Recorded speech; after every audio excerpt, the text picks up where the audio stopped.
நாதான்னு கூப்பிட்டார். அருணகிரி நாதான்னு கூப்பிட்டார். அப்ப வரைக்கும் அருணகிரி, அதுக்கப்புறம் அருணகிரி நாதான்னு கூப்பிட்டார். ஏன் நாதான்னு கூப்பிட்டார்? வேற ஏதாவது பேர் வச்சிருக்கலாம்ல, தங்கம், வைரம், வெள்ளி, பித்தாளை, செம்புனி ஏதாவது ஒண்ணு வச்சிருக்கலாமே.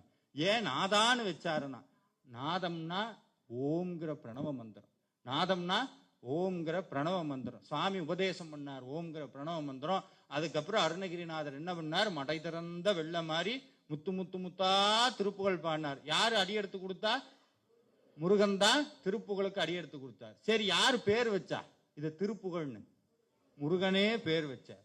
யாரு பாட வச்சா?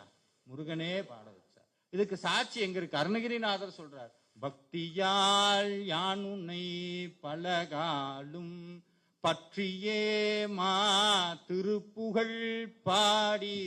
அவரே சொல்றார். எத்தனை காலங்க? 2 நாளா? நிறைய பேர் கேட்கிறாங்க. 40